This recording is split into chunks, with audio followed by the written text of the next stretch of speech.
जय माता दी। जय मां कामाख्या। कामाख्ये वरदे देवी नीलपर्तवासिनी तम देवी जगत माता योनि मुद्रे नमस्तुते। कामाख्ये काम संपन्ने कामेश्वरी हर प्रिये काम नाम देही में नित्यम कामेश्वरी नमस्तुते। देव राधा ट्रस्ट, सत्यवाणी चैनल, ज्ञान गंगा।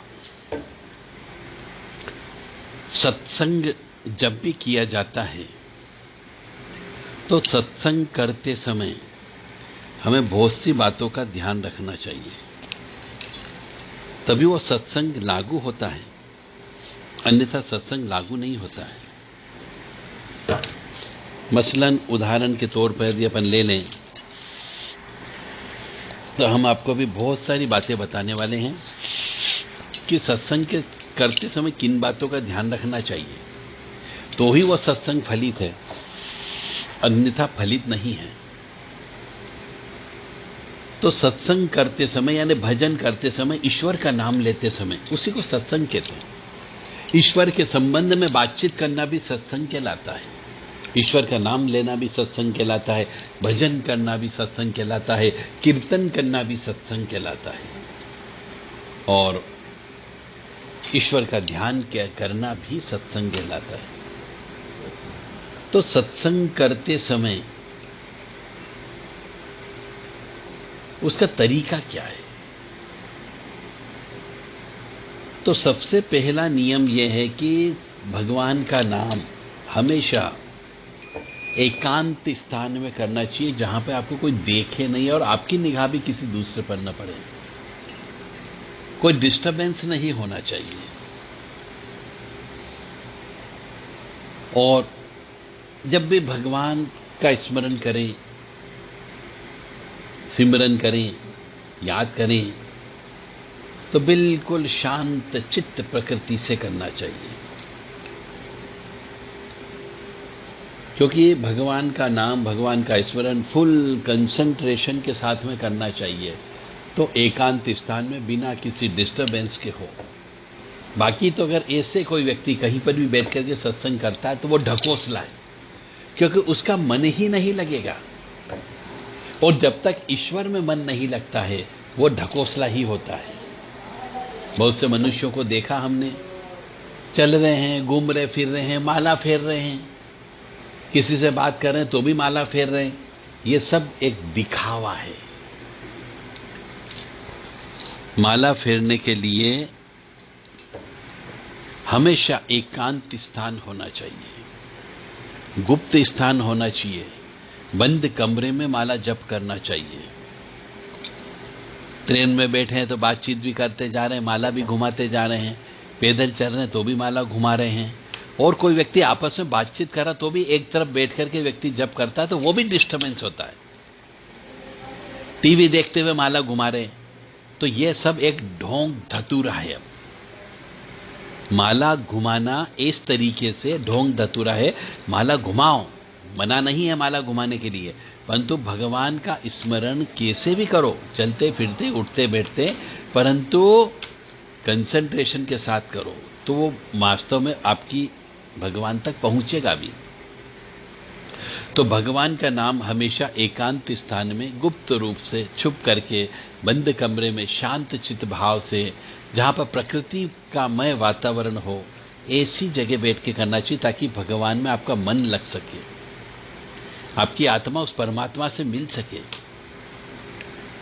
फिर भगवान का नाम हमेशा कोशिश की जाए ब्रह्म मुहूर्त में लेना चाहिए।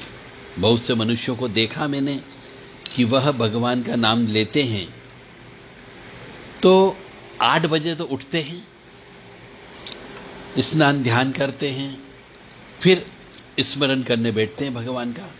खैर, मैं भी कहता हूं कि भगवान का नाम कैसे भी लो, चलते फिरते, उठते बैठते, भगवान तक अवश्य पहुंचता है। चाहे देर सवेर पहुंचेगा, पर पहुंचेगा जरूर। परंतु यदि स्पेशल अटेंशन के साथ में यदि भगवान का नाम लेते हो तो आपकी आवाज, आपकी अंतरात्मा की आवाज, आपका ध्यान, आपकी ऊर्जा उस परमात्मा तक अवश्य पहुंचती है। तो ऐसा कहा गया है कि जब भी भगवान का नाम लिया जाए तो वह सवेरे ब्रह्म मुहूर्त में उठ करके लेना चाहिए। और ब्रह्म मुहूर्त में स्नान ध्यान करें ताकि सुस्ती नहीं रहे। बस यदि आपको लगता है कि आपकी नींद पूरी हो चुकी है और कोई सुस्ती नहीं है, तो आप बिना स्नान ध्यान किए भी भगवान का नाम ले सकते हो। कोई जरूरी नहीं कि आप स्नान ही करो। हां, यदि आप रात को अशुद्ध हो गए, स्त्री के साथ आपने सहवास किया है, तो आपके साथ में अशुद्धता स्वतः जुड़ जाती है। अशुद्धता के साथ साथ उसे एक रात का स्नान होने तक का सूतक माना जाता है। इसलिए मनुष्य को स्नान कर लेना चाहिए और फिर भगवान का नाम लेना चाहिए। तो ब्रह्म मुहूर्त में उठ करके भगवान का नाम लेना चाहिए। फिर तीसरा आता है कि जब भी स्मरण करते हैं, भगवान का अनुष्ठान करते हैं, जप तप करते हैं, या कोई व्यक्ति रोजाना करता हो, तो उसे रात को विशेष तौर से खाना कम खाना चाहिए और गरिष्ठ भोजन नहीं करना चाहिए। इस बात का अवश्य ध्यान रखें, क्योंकि गरिष्ठ भोजन खाने से रात को नींद अच्छी नहीं आएगी, और जब नींद नहीं आएगी तो आप रात को सवेरे ब्रह्म मुहूर्त में नहीं उठ सकते। तो जो रात का भोजन होता है वो संयमित भोजन करना चाहिए ताकि नींद अधिक नहीं आए और हम रात को सोते वक्त भी ईश्वर का नाम ले सकें। इसलिए सादा सिंपल भोजन करना चाहिए। और जो मनुष्य भगवान का नाम लेता है, ध्यान करता है, उसे हमेशा खाना शुद्ध शाकाहारी खाना खाना चाहिए और हल्का फुल्का खाना चाहिए ताकि शरीर बीमारियों से बचा रहे। बीमारी नहीं होगी तो आपका ईश्वर में मन अच्छे से लगेगा। तो ये ध्यान करने के नियम हैं। और इस शरीर से कभी भी नशे का सेवन हमेशा वर्जित होना चाहिए। शराब, मांस, उग्र चीजों का भोजन, ये सब त्याग देना चाहिए। यदि आप भगवान का नाम लेते हो, ध्यान करते हो, योग करते हो, ईश्वर में विलीन होना चाहते हो, ईश्वर को प्राप्त करना चाहते हो या ईश्वर को बुलाना चाहते हो, आपकी आवाज ईश्वर तक पहुंचाना चाहते हो, तो किसी भी प्रकार का नशा वर्जित होता है। बहुत से लोग हमने देखा है कि आजकल पाउच आते हैं जर्दा और चूने के, उन पाउच को मिला करके मनुष्य मुंह के अंदर दबा लेता है, उसके बाद आंख बंद करके ध्यान करने बैठता है। कई बार तो पाउच अंदर होता है और वो भगवान का नाम भी लेता है। तो इस प्रकार से झूठे मुंह भगवान का नाम नहीं लिया जाता है, ध्यान नहीं किया जाता है। ये सब ढकोसला होगा। अन्यथा भगवान से प्रेम करें, किसी से भी प्रेम करें, परंतु मोह नहीं करना चाहिए। और अपने अंदरूनी रहस्यों को कभी भी दूसरों को नहीं बताना चाहिए, क्योंकि आपके अपने स्वयं के अंदरूनी जो रहस्य जो होते हैं, किसी को बताने से आपकी साधना खंडित हो सकती है, वह आपको ब्लैकमेल कर सकता है और इससे आपकी दौलत कम हो जाएगी। इसलिए दौलत कम होगी तो आपको चिंता होगी, चिंता होगी तो भगवान में आपका मन नहीं लगेगा। इसलिए अपनी बहुत सी रहस्यमयी बातों को किसी दूसरों को नहीं बताना चाहिए।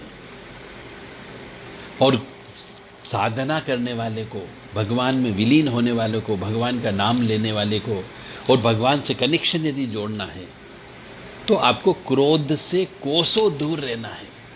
क्रोध तो करना ही नहीं है, क्योंकि क्रोध करने से ऊर्जा का नुकसान होता है, क्रोध करने से खून जलता है, क्रोध करने से आत्मा दुखी होती है, क्रोध करने से मन नहीं लगता है।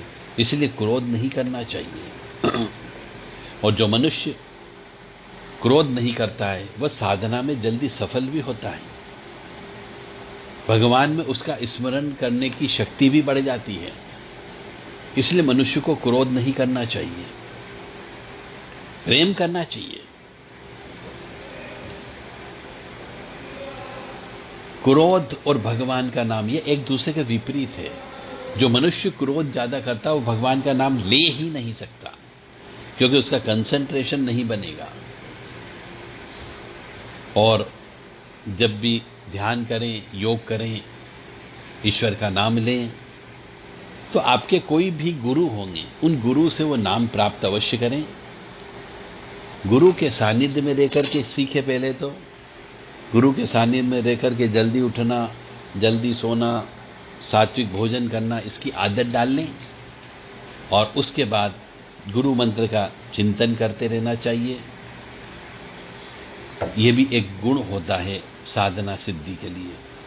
और जीवन में एक साधक मनुष्य को, भगवान का नाम लेने वाले मनुष्य को हमेशा संयम से काम लेना चाहिए।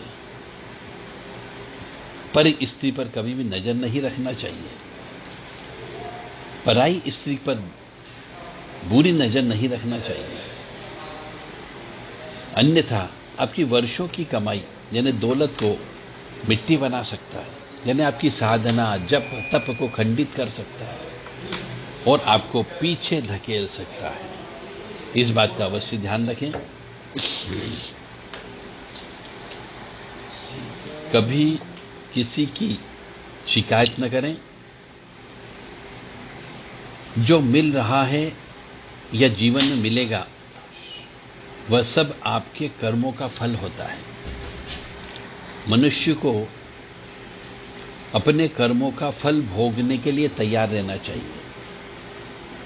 जीवन में सुख भी आएंगे और दुख भी आएंगे, और किए हुए कर्मों से आपको कोई भी भगवान नहीं बचा सकता।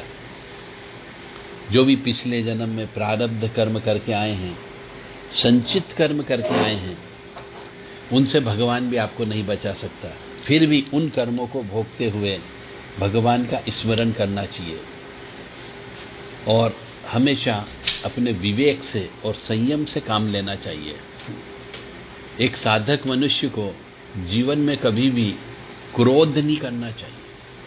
क्रोध करने से खून जलता है और खून जलने से मन के अंदर कुविचार उत्पन्न होते हैं और कुविचारों से भगवान का नाम लेने पर, ध्यान करने पर ध्यान नहीं लगेगा और ईश्वर की कृपा प्राप्त नहीं होगी, जिसको हम बोल सकते हैं कि साधना में सिद्धि प्राप्त नहीं होती। एक साधक मनुष्य को हमेशा अपने ग्रंथों का, पुराणों का, शास्त्रों का पाठ करना चाहिए। और एक साधक मनुष्य, सच्चा साधक वही होगा है जो नास्तिक के साथ में बहस न करे और नास्तिक व्यक्ति की संगत न करे। समाज के नव निर्माण में आपको योगदान देना है। रोज अपने 24 घंटों में से 2.5 घंटे का समय जो भी नाम, जो भी मंत्र गुरु से प्राप्त किया हो, उसका जप कम से कम करना चाहिए, 2.5 घंटे प्रतिदिन। धीरे धीरे एक साधक मनुष्य को यह समय बढ़ाते रहना चाहिए। और एक साधक मनुष्य को रोज रात को खुद से पूछना चाहिए कि आज आपने क्या अच्छा काम किया, क्या हमने दूसरों की क्या मदद करने की प्रेरणा सुनी, सीखी या किसी की मदद की। इससे आपकी तरक्की बहुत आसान होगी। इन 15 नियमों का जो मनुष्य पालन करता है वह परमात्मा के नजदीक बहुत जल्दी पहुंच जाता है और जिंदगी में उसे कोई भी गिला, शिकवा या शिकायत नहीं रहेगी भगवान से, बशर्ते कि वह इन नियमों का पालन करे।